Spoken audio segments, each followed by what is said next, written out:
لیاری میں عمارت گرنے کا واقعہ انتہائی افسوسناک۔ گورنر سندھ کا لیاری حادثے میں جاں بحق افراد کے لواحقین کو 80 گز کا پلاٹ دینے کا اعلان۔ گورنر کامران ٹیسوری کا سندھ حکومت سے متاثرین کو 6 ماہ کا کرایہ ایڈوانس دینے کا مطالبہ۔ کراچی میں میڈیا سے گفتگو میں بولے D G S B C A کو برطرف کرنا اچھا اقدام ہے، لیکن سندھ بلڈنگ کنٹرول اتھارٹی کے سربراہ کا چہرہ بدلنے سے کچھ نہیں ہوگا، نظام بدلنے کی ضرورت ہے۔ کامران ٹیسوری نے کہا کہ سرکاری رہائشی اسکیموں میں تاخیر کی وجہ سے شہری پورشن لینے پر مجبور ہوتے ہیں۔ سندھ حکومت نے گزشتہ 20 سال میں کسی رہائشی منصوبے میں ترقیاتی کام مکمل نہیں کیا۔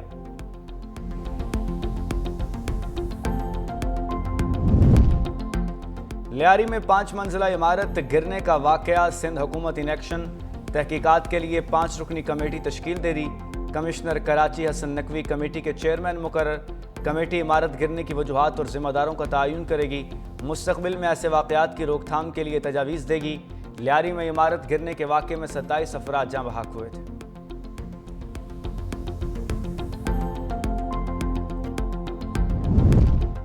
جسٹس محمد جنید غفار نے chief justice Sindh high court, justice S M Atiq Shah نے chief justice Peshawar high court اور جسٹس روزی خان نے بلوچستان ہائی کورٹ کے چیف جسٹس کے عہدے کا حلف اٹھا لیا۔ چیف جسٹس اسلام آباد ہائی کورٹ کی حلف برداری تقریب کچھ دیر بعد ہوگی۔ صدر مملکت آصف علی زرداری جسٹس سردار سرفراز ڈوگر سے عہدے کا حلف لیں گے۔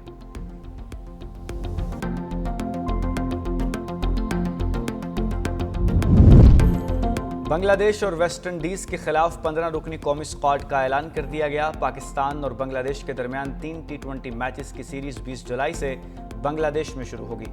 سلمان علی آغا کپتان، ابرار احمد، احمد دانیال، فہیم اشرف، سائم ایوب، فخر زمان، محمد حارث، خوشدل شاہ، حسن نواز ٹیم میں شامل۔ 15 رکنی اسکواڈ میں حسین طلعت، عباس افریدی اور محمد نواز کو بھی شامل کیا گیا۔ صاحبزادہ فرحان، سفیان مقیم اور سلمان مرزا بھی ٹیم میں شامل۔ پاکستانی ٹیم بنگلہ دیش کے خلاف سیریز کھیلنے کے بعد ویسٹ انڈیز روانہ ہوگی، جہاں 3 T20 میچز کی سیریز 1 اگست سے شروع ہوگی۔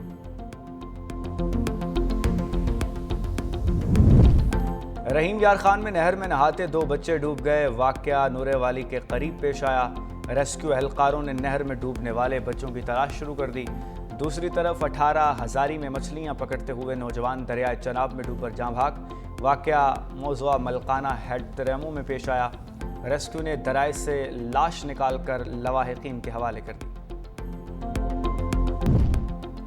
موسمیاتی تبدیلی دنیا بھر کے لیے بڑا چیلنج، نمٹنے کے لیے اجتماعی کوششوں کی ضرورت ہے۔ پاکستان پیپلز پارٹی کی رہنما سینیٹر شیری رحمان کا کہنا ہے، پاکستان نے تباہ کن سیلاب کے باعث بھاری جانی اور مالی نقصان اٹھایا۔ پاکستان کا شمار موسمیاتی تبدیلی سے سب سے زیادہ متاثرہ ممالک میں ہوتا ہے۔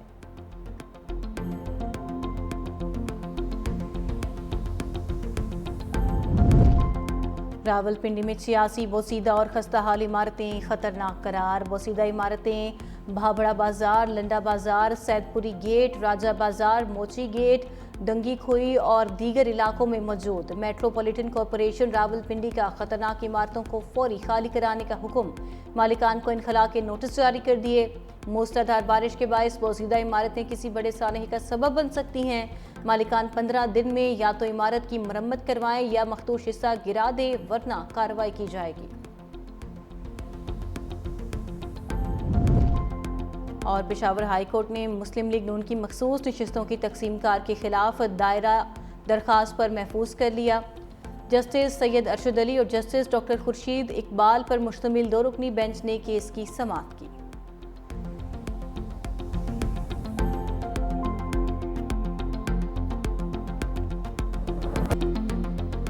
اسرائیلی وزیر اعظم نے بھی امریکی صدر کو امن کے نوبیل انعام کے لیے نامزد کر دیا۔ وائٹ ہاؤس میں عشائیے پر امریکی صدر سے اسرائیلی وزیر اعظم کی ملاقات۔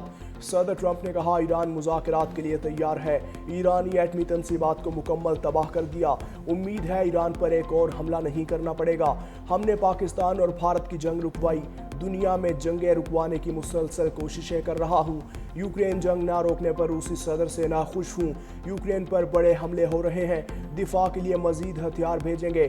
دنیا نے آج تک وہ ہتھیار نہیں دیکھے جو ایران کے خلاف استعمال کیے۔ اسرائیل کے پڑوسی ممالک کشیدگی کے خاتمے کے لیے ہمارے ساتھ ہیں۔ اسرائیلی وزیر اعظم نے کہا اسرائیل اور امریکہ کی بڑی مشترکہ فتح ہوئی، ایران میں حکومت بدلنے کا فیصلہ ایرانی عوام نے ہی کرنا ہے۔ امریکہ نے مختلف ممالک پر ٹیرف میں اضافے کی ڈیڈ لائن بڑھا دی۔ وائٹ ہاؤس کی ترجمان کیرولین لیوٹ کا کہنا ہے کہ صدر ٹرمپ اضافے کی ڈیڈ لائن 9 جولائی سے بڑھا کر 1 اگست کرنے کے حکم نامے پر دستخط کریں گے۔ امریکی صدر مزید 12 ممالک کو تجارتی خط بھیجیں گے۔ ٹرمپ نے جاپان اور جنوبی کوریا پر 25% ٹیکس لگانے کے خط بھی سوشل میڈیا پر پوسٹ کیے۔ تیونس پر 25%، انڈونیشیا پر 32%، بوسنیا پر 30% اور بنگلہ دیش پر 35% ٹیرف عائد کرنے کا اعلان۔ ٹرمپ نے کہا کہ سربیا پر 35% اور کمبوڈیا پر 36% ٹیرف عائد کیا ہے، جبکہ تھائی لینڈ سے 36% ٹیرف وصول کیا جائے گا۔ لاہور سمیت پنجاب کے مختلف علاقوں میں بارش، حبس اور گرمی کی چھٹی۔ لاہور کے مختلف علاقوں میں بارش، لیسکو کے متعدد فیڈرز ٹرپ کر گئے۔ بارش کے بعد سے کئی علاقوں میں بجلی غائب۔ گلشن راوی، سمن آباد، راوی روڈ، ساندھا، اسلام پورہ میں بجلی فراہمی معطل۔ Johar town, Iqbal town, scheme Mor, garden town کے علاقوں کی بجلی بند۔ شالیمار ٹاؤن، باغبان پورہ، ہربنس پورہ، مغل پورہ میں بھی بجلی غائب۔ کراچی کے مختلف علاقوں میں رمجھم۔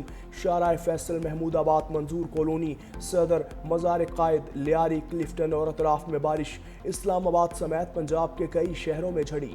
NDMA کا 10 جولائی تک طوفانی بارشوں اور سیلاب کا الرٹ۔ نشیبی علاقوں کے مکینوں کو قیمتی اشیاء اور مویشی محفوظ مقامات پر منتقل کرنے کی ہدایت۔ کینیا میں جمہوریت حامی مارچ کے 35 سال مکمل ہونے پر مظاہرے۔ پولیس کے تشدد سے 11 افراد ہلاک۔ دارالحکومت نیروبی سمیت کئی شہروں میں مظاہرین اور پولیس کے درمیان شدید جھڑپیں۔ نیروبی میں احتجاج کے پیش نظر پارلیمنٹ، سرکاری عمارات اور اہم شاہراہوں پر پولیس کی بھاری نفری تعینات۔ مظاہرین صدر ولیم رٹو سے استعفے کا مطالبہ کر رہے تھے۔ کینیا کے عوام نے کثیر الجماعتی جمہوریت کے مطالبے پر 7 جولائی 1990 کو مارچ کیا تھا۔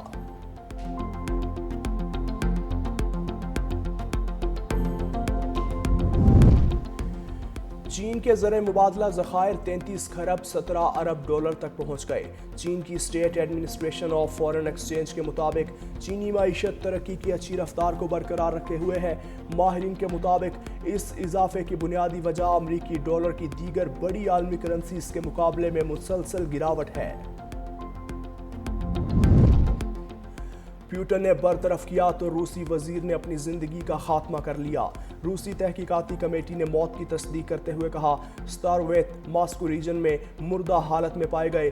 گاڑی سے برآمد ہونے والی لاش پر گولی لگنے کا زخم موجود تھا۔ موت کی اصل وجوہات کا تعین کرنے کے لیے تحقیقات جاری ہیں۔ امکان یہی ہے کہ ستارویت نے خودکشی کی ہے۔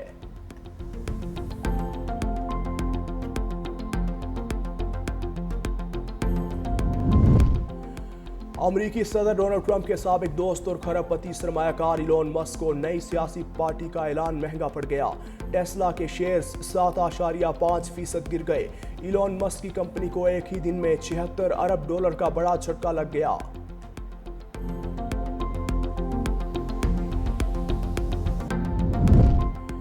پیرو میں 3500 سال پرانا گمشدہ شہر دریافت۔ ماہرین آثار قدیمہ نے شمالی صوبے بارنکا میں شہر کو دریافت کیا۔ ماہرین کے مطابق شہر قدیم زمانے میں تجارتی مرکز کے طور پر استعمال ہوتا تھا۔